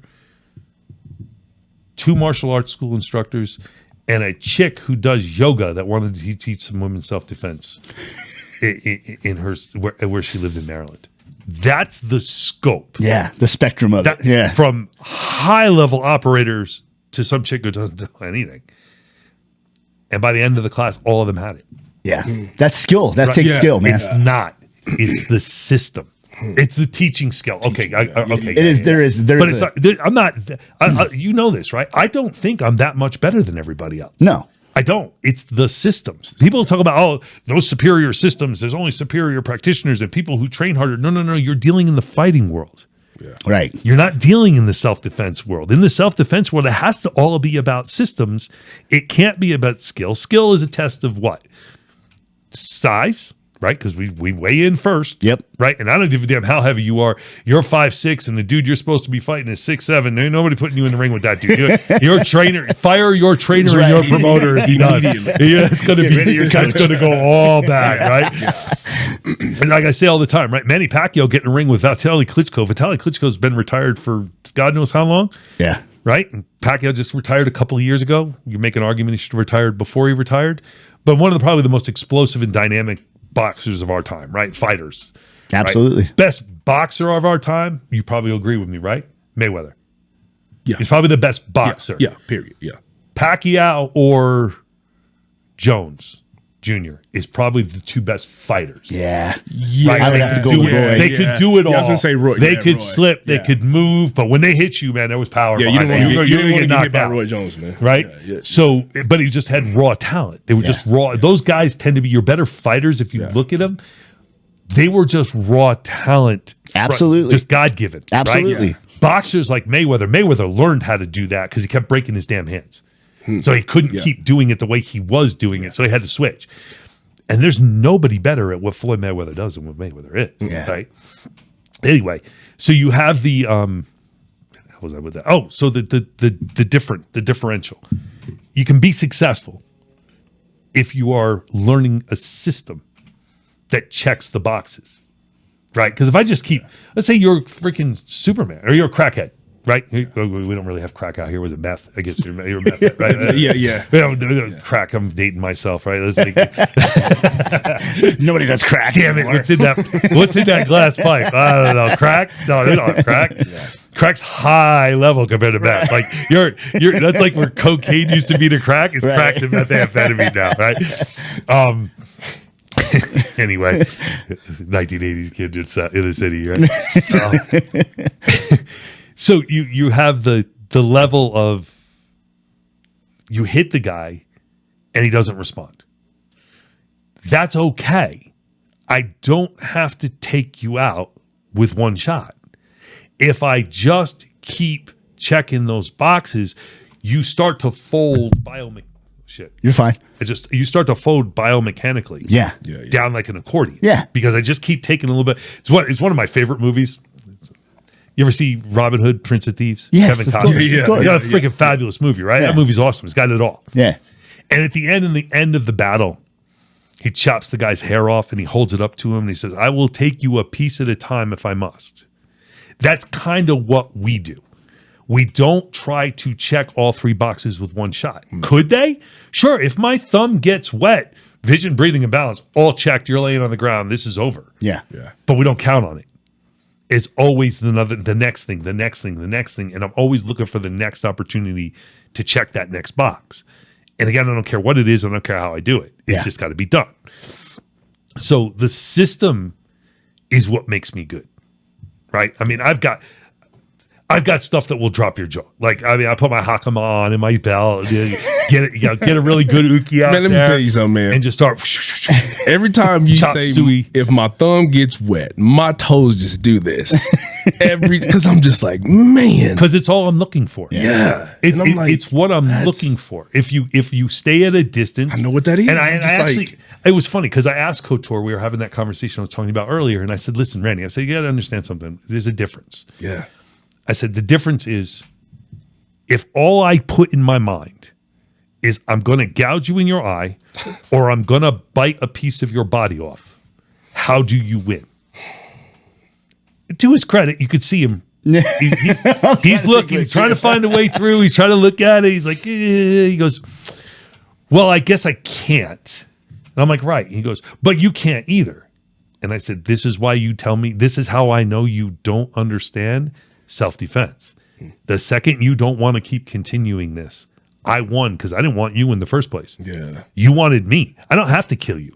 I have to kill your will to continue the attack. Yeah. That's all I have to kill. As soon as I crush your will, I can walk away. Because again, I want to walk away. Yeah. Let me walk away. I don't want to do this because I don't want to. Not because I'm like some humanitarian. I don't like people. I don't. Right? One guy's like, "Oh, he's a racist." He's not a racist. He doesn't fucking like anybody. That's right. He's true. He really don't give a shit what color you are. He just doesn't like anybody. Don't like people, yeah. I don't like people that how do I phrase this? Everybody's a threat, right? I'm probably one of the more paranoid people you will find walking around, which makes me a very good bodyguard. That's your world. Because everything. Yeah, I don't think it's paranoia, man.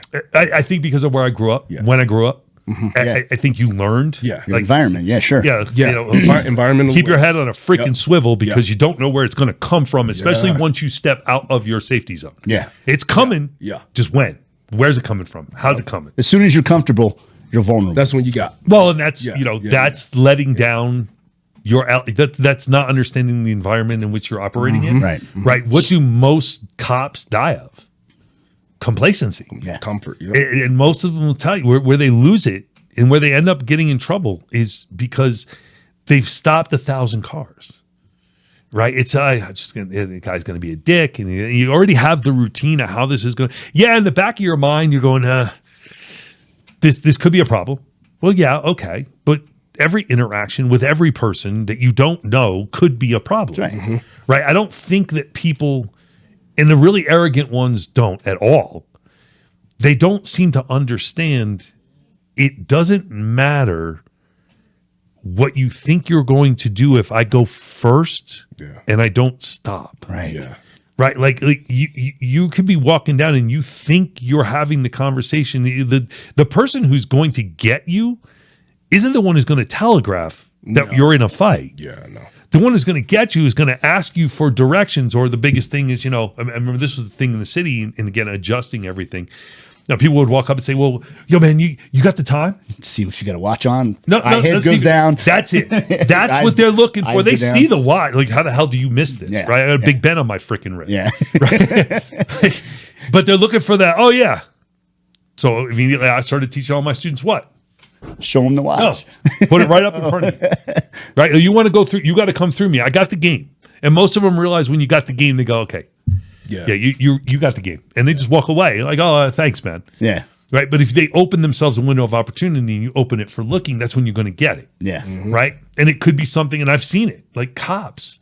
Like, all of a sudden they're having a conversation with the guy and they don't recognize you've put yourself in that range, or the guy has moved himself to that range. Now, I've been talking to him for 5 minutes. There's no threat here. It's not over. You're betting your life on it. Yeah. You know what I mean? You're betting your life on that. Yeah.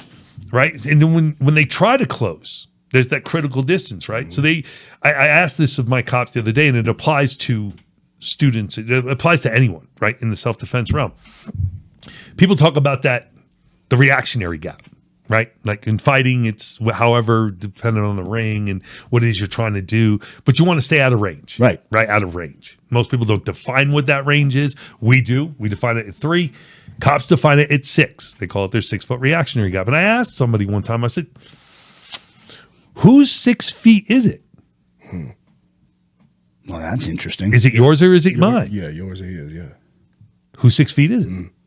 And most people don't, nobody, and this is the part what I was saying earlier about, I look at what are his options. Yeah. Yeah. Right? And most people have a very hard time of putting themselves in the place of their person. Now, maybe that's easier for me because when I was growing up, I was a little thug, that's in damn near every sense of the word that word covered it, right? Yeah. I was like, we are the same we used to have in our neighborhoods. We don't need bank accounts. There's human ATMs walking around all over the place. What do we need bank accounts for? Just go rob somebody, Yeah. And rolling dice, playing cards on the street, whatever, and just shit, I'm out of money. I'll be right back. I just got to go to the train station. I'll be right back. Right? I just got to go to the subway. But you don't. That reactionary gap is both of yours. Yeah. Right? It's both of yours. So I get to make decisions. Now you put yourself in a position where walking away is not an option. Police officer. It's just not an option. I got to arrest you. So what do you see? So they creep in. First of all, we talk about where their hands are. I'll get to that. When they creep in and they get to the 3-foot rule, there's a point where you feel it. Then we define it. But the point where people feel it. I know that with one more step, I'm in danger. Right. And it's weird. It's usually where you see that dude come storming up to start waving his finger in your face, and all of a sudden he just stops. Because everybody intrinsically knows where that zone is. Yes. You just know where it is. Yeah. So the same thing with the police. So when they have to close the distance on the guy, they go from maintaining the distance, they creep up to the 3-foot rule, and then what do? They lunge for your arm. They explode through the 3-foot rule because they know that's the danger zone. And I'm like, guys, it causes a natural reaction. Motion causes motion. You jump. Especially I'm exactly who I told you I was. I'm not the guy you're looking for. I don't care. I matched the description. I matched the description. Exactly. I don't give a shit. I matched the description. I'm not the dude you say I am. And all of a sudden you jump at me. Well, I'm going to react. Like I'm going to react violently, but I'm going to react by pulling back. And because you left all of that distance, and now you're trying to close all of that distance really fast. Well, I have the same reactionary gap. It's the same space. And so it's who's going to occupy that space and how. That's how do you do it safely? So you're arguing with somebody, right? Where do your hands belong?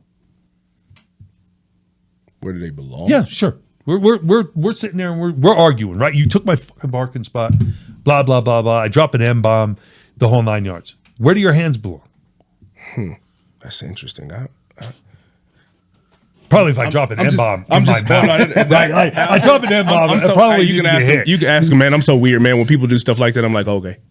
And like if somebody try to argue with me, and what happens is because you get nonchalant, you show confidence, right? The nonchalant opens a big window. So it's all about shutting down their window. You're in a better position if you understand where to place your hands. Yeah. You close. So I'll just come here. Yes. No. Okay. It's too close. So what happens if they launch an attack, even if you block it, you have to step backwards to get that hand up. Gotcha. Right? Yeah. You always, so this is the way I'm explaining it now. Yeah. The space in between us, there's a halfway line. I don't care how little or how much space is a halfway line. I always want my hands to play in your space, not mine. If my hands are playing in my space, any movement by you. See what's happening right now. Yeah. Right. I see it right now. The hands are out away from me. Because I'm Italian. We do. But it's just one of those things. I'm just like. I tell Professor Dave all the time, like, I already knew I had to talk on my hands. I just didn't know exactly how far they needed to be away from my body. But that's I'll start analyzing. You project them out. Yeah. And nothing else, even if he's going to launch the attack, he has a wider arc he has to come around on because I've kind of put his shield up. So the way that I always see it is in my field of vision, if I run a 45-degree line, it should run through the web of my hand into your wrist. Huh. So I take my hands out, like, and this is key. Yep. Right? This is the key. Trust me, when you get to court, this is going to be the key factor between fighting and self-defense. Is that my palms are out and I'm talking to you. Now, I really don't care if there's no audio around. Right. I really don't care what you're saying. Just showing signs. I just wanted to say, yo. And what happens is you can't bring your hands up. Yeah. Because my hands are over the line. If you manage to bring it back to throw the punch, all I have to do is move my hands about 4 inches and I'm protected. Yeah. Even if it hasn't come to me to hit you yet, I'm protected. If you drop a lever to shoot, you eat my thumbs. Yeah. Into your eyes. Yeah. So I'm basically throwing up a force field by having my hands projected out away from me. If I have them in towards me, my reaction always has to be backwards. Gotcha. And there is, we have the 10 concepts, right? The 3-foot rule, the element of surprise, which is the biggest difference between fighting and self-defense. Like one of us knows there's going to be a confrontation, the other one doesn't. 5 angles of attack. There's only 5 ways somebody can attack you. I don't care what they attack you with. There's only 5 ways they can do it. Shot, like a shot in MMA, it's just an angle. It's just an angle number 5. It's coming on a straight line. Doesn't matter. Motion causes motion. Get off the line of fire. Strike the closest point. Touch and go. High and low. I can move faster forward than you can move backwards. Violence works. Those are the 10 concepts, right? MMA guys have one of the 10. Well, now they have a little bit of the high-low. They don't think about it that way, but the 1-2 in the round kick and the 1-2 in the teep and all that. Yeah. Teep to the cross to the hook. You work the high-low, but they don't really think about it in that way. Yeah. But they do have one thing that they use, and it's standard because now, let's face it at this point, MMA has basically broken down into wrestling and boxing and a little bit of a submission game. Right, it's its own thing now. It's a sport. It became the sport that I've always said it was. Yeah, it was a sport, and eventually, once everybody figures out what exactly the rules are going to be, they're going to change the training to the sport. Yeah. You can't do the submission thing unless somebody kind of falls into it anymore because it's not the unlimited time frame anymore. Right. That went away. So I can't lay around for 20 minutes. You punch me in the head a few times, so I smother you. You punch me I smother you, and I wait for you to push up to get the arm. Yeah. I can't do that anymore. There's a time limit now, and there's judges scoring, which there didn't used to be. Right. That doesn't come around until what? UFC 3? 4? Somewhere in there they introduced the judges. Just out of Denver. I think it was 4. Yeah. Right. Yeah. So all the rules start changing. So what happened when everybody started changing the rules? Everybody started changing the training. And now if you look at it, everybody boxes, everybody everybody wrestles. Who are the guys who are the longest reigning champions, right? The dudes who were Cormier, we were talking about him earlier with Couture. Yep, the guys who can grind you down, hold you down. I mean, standing up. I mean, I wouldn't want to get punched in it. I wouldn't really want to get punched with him. And you know what? You're talking to an idiot who got in the ring with Oleg Mosky for the hell of it. So is that your rib? Yes. Yeah. You busted your rib. Yeah. For some reason, I decided, the world champion sparring partner didn't show up today. Let me get in the ring and do it with him. And of course, I don't know how to box, so I ran across the ring and punched him in his face, which he did not appreciate. And 2 moments of glory. One, no matter how hard he hit me in the head, I didn't care. When he dislocated my rib, it still The sticks body out. shot, yeah. I didn't even know. Like, I would come out for the next round, I'm dipping and my legs are collapsing. I'm like, what the hell is going on? And Eric's in the corner. He's like, dude, look down. And my Body just fell I off. go to the doctor. The doctor's like, oh, it's really going to hurt when we put this back in. I'm like, you don't think it hurt coming out? Are you kidding? Anyway, Couture wasn't a great striker, right? He did enough to kind of keep you at bay until he could To get inside. to get his shot off. Yeah. He would drag you to the ground in flurries. He wasn't even a decent submission. I don't even know if I've ever even seen him win by submission. I'm sure he has. I just don't know that I actually watched it. Now that And if you I say watched that, it, I yeah. didn't watch it live. Yeah. Right? He'd hold you down and boom, boom, boom until you gave up. Yeah. A nicer guy in the martial arts you'd never meet. Randy Couture is one of the He most is super solid cool dude. people you will ever meet in your life. He's a great dude. Yeah. No ego about him whatsoever, and he wants to help. He wants to learn. He's like he's just a great dude. I love Randy. He's a great guy. But you have to put that force field up because, again, I don't know what you're capable of. Now, you're walking around with a billboard that says "Stab me," right? Submission squad. And people don't recognize that. Yeah. When you walk around, remember it was the tap out thing because you were big into the tap out t-shirts. for a long Everybody time. was. You had tap out all over the place, right? And I always tell Gabe, I'm like, yo, because we had a guy come into the gym. Turned out he was a student's son I'd never met. He's a thicker kid. Bill, he was a running back at Pueblo State. Okay. So when they were winning the national Yeah, titles, big right? dude. So he comes in and he's sitting down and dude, this guy is eyeing me up. And I'm turn around, like, you got a fucking problem with something I'm telling you? Like, oh my! And Scott Gray was the guy who was his kid. It was. I'm sure he's watching this. He comes over and he's like, oh, that's my son. He doesn't look anything. Scott is like white bread America. This kid's at least half Mexican, Puerto Rican, something. Like he's not a white boy, right? You don't like. Says the guy who's got 2 mulatto kids. Right. Like my kids. At least I got a tan. Scotty got a tan. So I'm like, oh, and he's sitting there wearing a tap out t-shirt. So afterwards, and I said, yo, man, I said, not for nothing. I said, you have a look on your face. You have the arrogant athlete look, right? And I know because I was one, right? I played professional hockey. Like I know I was the shit. Like you're not gonna tell me. I know I am, right? And he was walking around with that. I said, you can't walk around with that look on your face and that shirt.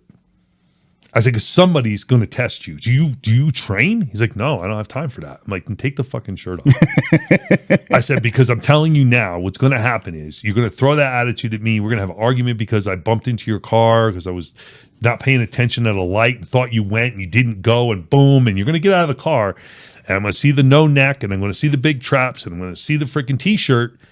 And I'm going to stab you to death. Because you're wearing a billboard that says, I know what I'm doing. Right. Yeah. I have skill sets. Yeah. And I'm going to, when they arrest me, because they're going to arrest me, and we're going to go to court, because they're going to try me. And when they do, I'm going to play video after video of the guys coming down the aisle, wearing that shirt, smashing people's heads in. And going, if you're going to wear the advertisement, I'm entitled to believe the advertisement. And always people want to contradict me, which is fine. Well, just because you wear a uniform for the Denver Broncos doesn't mean you actually play for the Denver Broncos. That is true, but if you can show me the freaking film of the Denver Broncos stomping some dude's head into oblivion, maybe we should have a different conversation. I'll start considering stabbing the dudes in the Bronco jersey too. Right? Yeah. Like you can't wear the advertisement And expect people not to react to it. Yeah, Right. exactly. right. And you know how it is, right? These guys, and God bless them. I wish some of my people represented the dojo a little bit more out there, right? But my people take what I have to say to heart. Don't advertise. I don't want you to know what's coming. I don't want you to know what's going on. I don't want you. And this is, we were talking earlier before, what are some of the problems from a business standpoint? Some of the problems from the business standpoint is that's my mentality. Right. I don't want you to know what I do. Like I'm about to put a video out and it's one of my cops and we went through some numbers and I said, okay, how many times have you done what I'm telling you to do and closed the distance on a consistent movement, putting the shield, putting the hands out, doing the way since we changed it after the George Floyd thing and I started putting 217 in and building the program to accommodate the law. Because most people think they look at what I do on like a video, like videos you've seen. Yeah. And they look at it and go, I'm a cop. I can't do that. No. You're looking at it wrong. You're looking at the end result. People want to look at the ending. Look at how I got there. I can change the ending. Yeah. It's how I got there that's the difference. It's not a matter of the ending that I'm stomping your head in. I'm not teaching cops to stomp people. That's dumb. Yeah. Well, you even said in your video, you have an option or a choice what you do from here. Yeah. Yeah, I don't remember which video you were watching, but yeah. So, but my point was, okay, so how many times have you gone and did what I told you to do? You put your hands on the guy. He gives up, because most cops will tell you from the moment you touch him, 97% of the time, it's over. There's no flight. There's no fight. Yeah. It's just submission, right? They just put their hands behind their back and they go ahead and they cuff them. Yeah. How many times have you done it thinking the guy is going to go, and you put your hands on the guy, he gave up, you put the handcuffs on him, and it turned out he had a weapon on him? Oh, God, yeah. Dude, you say that like, yeah. And I'm going, oh, shit. I was thinking 15, 20%.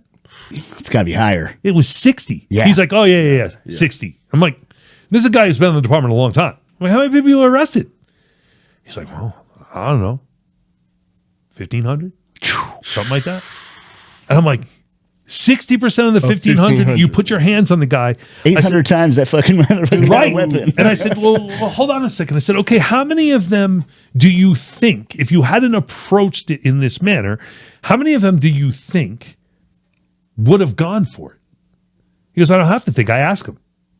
I'm like, what? He goes, I'm going to get him in the car. You gotta get him in the car. I was like, yo, man, you had the blade on you. This is what it looked like you were thinking. Were you thinking? He goes, I interview them so that I know for the next guy. Right? Just smart. Gather smart. Information. You know, you got to put your ass on the line. Yeah. You better gather information. Don't do this half-assed. You can't be being a cop half-assed. One of two things happen. Maybe you don't get dead being the cop, but you will kill somebody. Yeah. Yeah. Right? If you're half-assed in the job, you're probably going to end up escalating to the point that you're going to do something wrong. It's going to all turn bad, and ultimately violence comes out of the barrel of the gun. Yep. Right? Yep. So he was like, oh, no, I asked him. He goes, about 20%. I'm like, what? 20% of the 60%. So we were talking. I said, no, actually, he said 20% at first. He goes, you know what? I have to think about that. He goes, it's probably closer to 30. But dude, that's hundreds of people.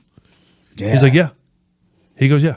That planned on doing it. I'm planning on doing it. Yeah. He said, but because of the way, the angling, the hand position, because of the way you've done it, and you were on me so quick, there was no window. Like I was saying earlier, there's no window. Yeah, window. Yep. You can close off a lot of street encounters. Yeah. If you just don't open the window for them. Yeah. As you keep the window closed, because I tell cops, they stand there like this, right?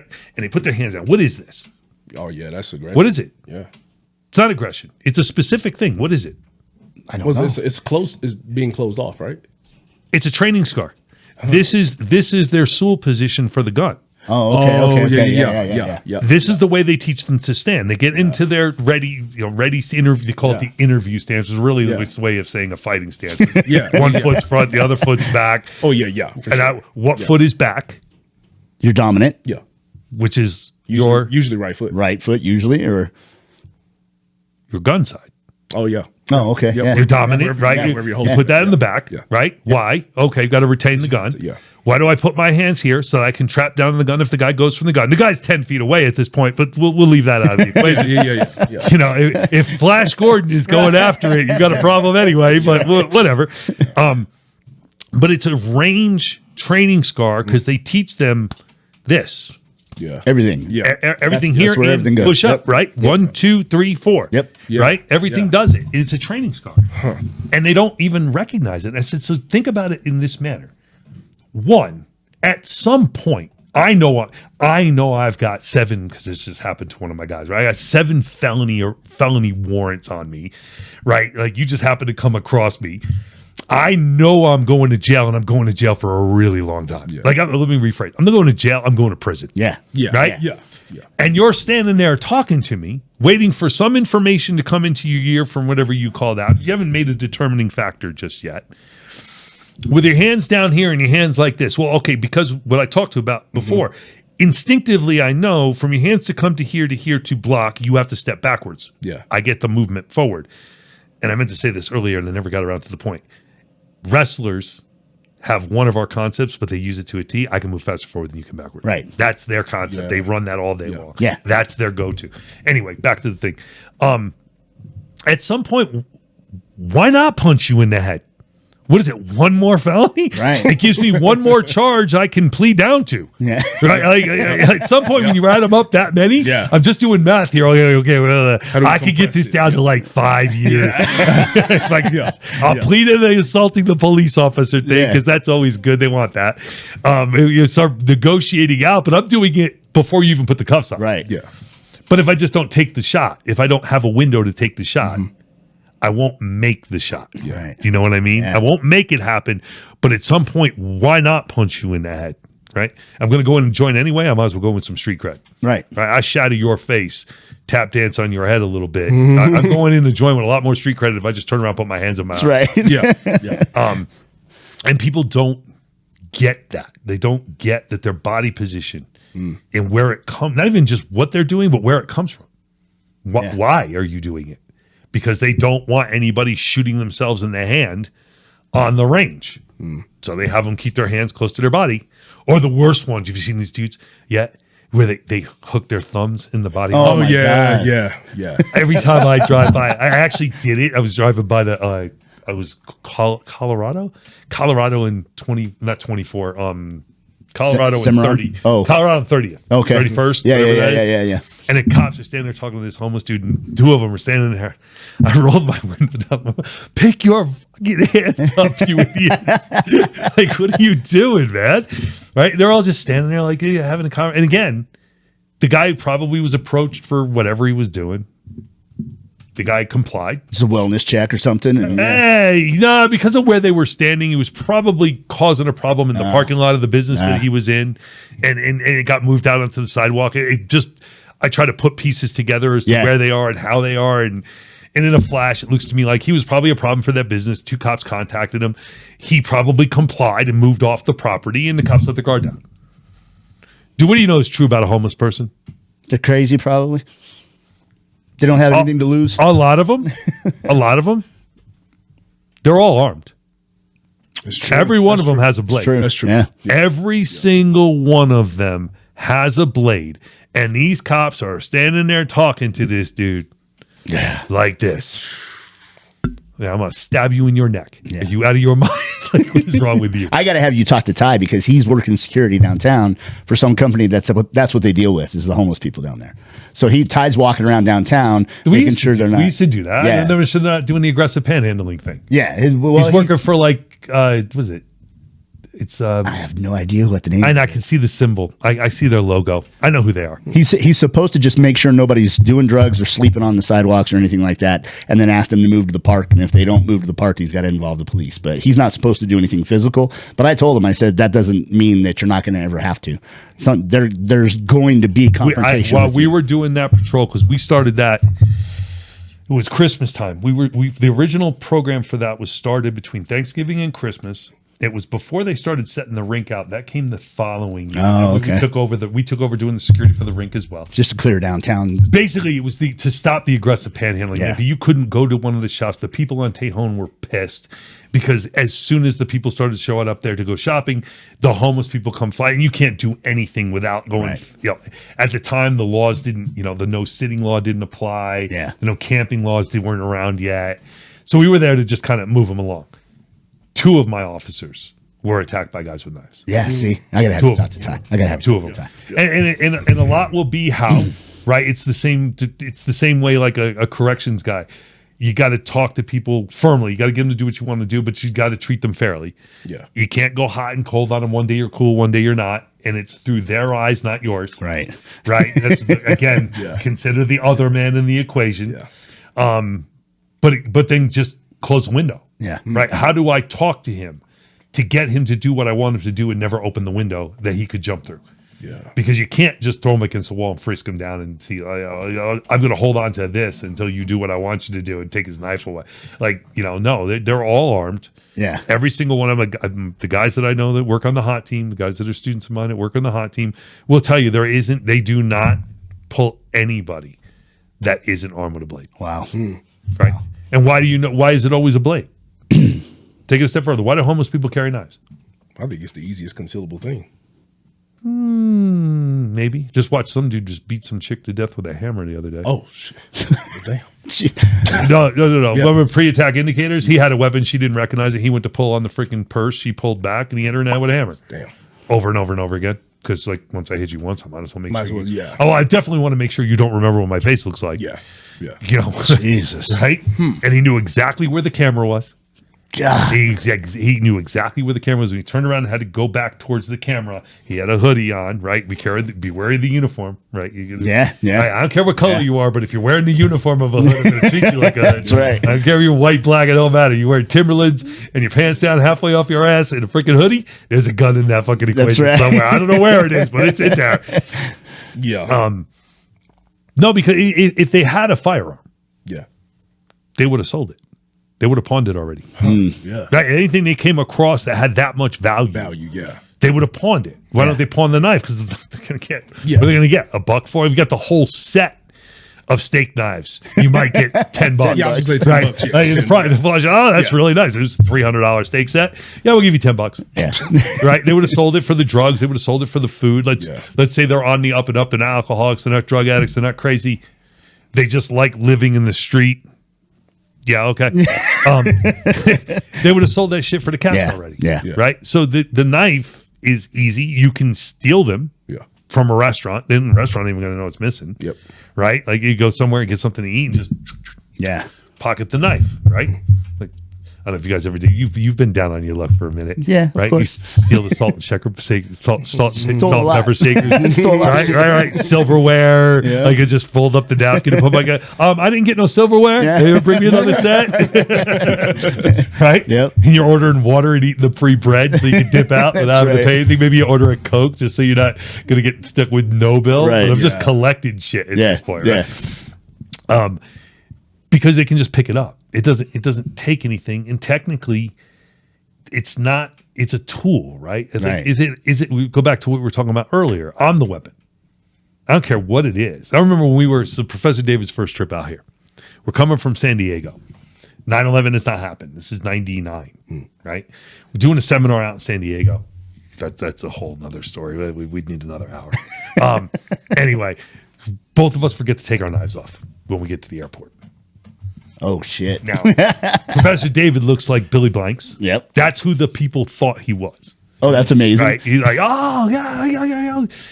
So what they did was they had us take the knives off, put them in envelopes, stick them in our carry-on bags, and promise not to take them out. They put us on the plane with knives. Now that being said, imagine how different 9/11 is if there's a couple of people like me carrying that knife on the plane. That could have gone a whole different way. Oh, totally. Regardless, mutually assured destruction. I'm not big on the firearms thing. You could pierce the hull. I think everybody should be issued a fucking knife getting on a plane. That's not a bad idea. Go for yours, man. Right? So they put it up there. When we get on the plane, it was a really nice flight from San Diego to Denver. No, from LA. Because we had to take that puddle jumper, and he was like, that was not fun. It was one of those planes where they're moving the luggage underneath to balance it out. No. Right? Like, Not my. Like you get off of President David, okay, I'm never doing that again. Like never. So anyway, we get it. And they're serving dinner on the flight. And they hand us Knives. a fork and a knife. Yep. And the professor's looking at it. This was fucking dumb. We put my damn blade in my bag and then they hand me one. Yeah. Like, Yeah. what? What are you thinking, right? But again, the purpose of the pocket knife, they read as a threat. They read as a potential weapon. Handing me a steak knife, the tool is to use it on the meat. It's a tool. Yeah. The people don't think about it that way, right? And the people who really don't think about it is you can see them all the time, right? You see these chuckleheads. Listen, don't carry your gun open. Don't carry your gun open because people like me, I look at that and I go, that's a $500 bill strapped to your hip, and all I got to do is hit you from behind to take it. Yeah. Like, it's just a matter of how deep in debt am I today as to whether or not I want to give this a shot. I see guys doing it all the time, Man, and I'm standing right behind them going, you're not clipped in, nothing. It's just... Well, it's not even that, right? So the next level to it. They got the knife, the gun on the side, and the knife in the pocket underneath it. So I have a 7-Eleven because I get into problems at 7-Eleven all the time. I need to stay out of fucking 7-Eleven. So I'm looking at this dude, and he's got the full. This is like back when the war was probably 4 or 5 years in. So it's probably like 2000. I had moved to Fountain already. So Johnny's 2003 baby. So it's probably 2005, 2006 somewhere. And he's got the full contractor outfit on. Right, he's got the polo, he's got the tan pants on, and he's standing there wearing open carry and the blade. And I'm looking at him, and I'm just like, whatever. So he pays his shit. I pay for mine. I come out, and he's standing outside. Now he's got his truck doors open. He's got that door that opens this way, not like that. The suicide door in the back. Suicide doors. Yeah, he's got that open, and he's got. I don't know if he did it for me. If he didn't, he like transporting these fucking firearms all wrong. He's got an AR stacked up on the thing. He's got a shotgun. Like he was putting on a display. Yeah. Like I thought when he asked for my attention, I thought he was going to offer me to buy a gun. That's what it looked like, right? That's how he's doing it. So he's like, yeah, yo. And I'm like, yeah. He goes, hey, you got a problem with open carry? Because you know these fucking people with open carry. Like they want to make a point of the fact that you're open carry. Like, oh, whatever, man. You got a problem with open carry? I'm like, no, I support the Second Amendment, left, right, and sideways. Yeah. Absolutely. Yeah. Go ahead. Knock yourself out. Yeah. Who's, well, the way you were looking at me back there, I'm like, oh, no, I was just amazed at the stupidity. Yeah. And he's like, you just said you didn't mind. I don't. I said, but you got your blade. I said, obviously, you do something with the military. You're a contractor. You were former military. It's one of the things you can tell, right? You're former military. I think you were a spec ops guy. Like just the way you move, like you were involved somewhere. I don't think you were a tab dude. You were probably support, but which and God love every one of them, dude. The guys serving these people freaking food deserve the credit, right? But you're almost there, right? Yeah. And I was like, but you got your blade sitting on the same side as your gun. And I'm like, and he's like, what? And I was like, you should put the other part of the lethal force on the other side. That doesn't work. Right? I ask people all the time. Somebody who comes up and waves a knife in your face. That's a good news situation. What's the good news? They already showed you what they doesn't have a gun. You don't have a gun. Now nobody has a knife and a gun and pulls the gun. Right. Yeah. So you don't put the two of them on the same side because the only reason you're pulling the knife and not the gun is because you can't get to it. Right. That's it. So you have it on the other side or a punch blade or something. Yeah. And I pulled my card out and I'm like, here, when you want to know why you're an idiot, I threw my card out. I'm like, come and see me. Yeah. I lost my punch blades, man. I was going through an airport, just so used to carrying them. He don't know. I didn't even think about it. And he was like, hey, man, all right, let me pull you aside. And he was like, let me see your ID. And he saw Air Force veteran. So he was like, oh, okay, never mind. He was like, we can't let you get on the plane. I was like, just toss them. I'll order some more. I was like, it's okay. They're $5 I was like, case. Yeah, right?